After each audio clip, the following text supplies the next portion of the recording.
ఆదరాబాదరగా శిక్షలు వేయొద్దు, కాస్త డీటెయిల్డ్గా విచారించండి అని హైకోర్టు ఒక ఎస్సీ ఎస్టీ ప్రత్యేక కోర్టు ఇచ్చిన తీర్పును రద్దు చేస్తూ ఇచ్చిన ఆదేశాలు. క్రిమినల్ కేసుల్లో హడావిడి విచారణ వల్ల నిందితులు వాదనను వినిపించేందుకు అవకాశం ఉండదని హైకోర్టు స్పష్టం చేసింది. అట్లాంటి విచారణ అర్ధరహితమని పేర్కొంది. ఓ కేసులో 2023 ఆగస్టు 16న సాక్షుల విచారణ ప్రారంభించి సెప్టెంబర్ 12న ప్రక్రియను ముగించారని గుర్తు చేసింది. అభియోగాల నమోదు సమయంలో నిందితుల తరపు న్యాయవాదులు లేనప్పుడు లీగల్ ఎయిడ్ ద్వారా న్యాయవాదిని నియమించేందుకు న్యాయాధికారి చర్యలు తీసుకోలేదని ఆక్షేపించింది. వాదనలు వినిపించుకునేందుకు సముచిత అవకాశం ఇవ్వకుండా ఏలూరు ఎస్సీ ఎస్టీ ప్రత్యేక కోర్టు న్యాయాధికారి హడావిడిగా విచారణ ముగించి తమకు జీవిత కారాగార శిక్ష విధించారంటూ నిందితులు చేసిన వాదనలతో ధర్మాసనం ఏకీభవించింది. యాసిడ్ దాడి కేసులో నిందితులకు జీవిత కారాగార శిక్ష విధిస్తూ 2023 అక్టోబర్ 11న ఎస్సీ ఎస్టీ ప్రత్యేక కోర్టు ఇచ్చిన తీర్పును రద్దు చేసింది.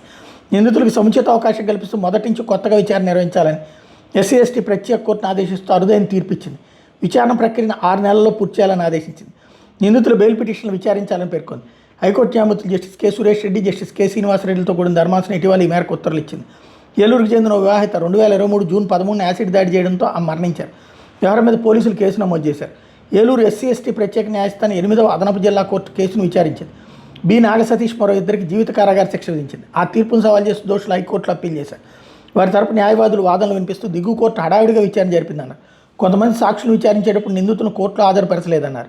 కనీసం ఆన్లైన్ ద్వారా హాజరుకు అవకాశం కల్పించలేదన్నారు. వివరాలను పరిగణలోకి తీసుకున్న ధర్మాసనం దిగువ కోర్టు తీర్పును రద్దు చేసింది. అదే కోర్టుకి ఈ కేసును తిప్పి పంపింది. తాజాగా విచారణ నిర్వహించమని ఆదేశించింది.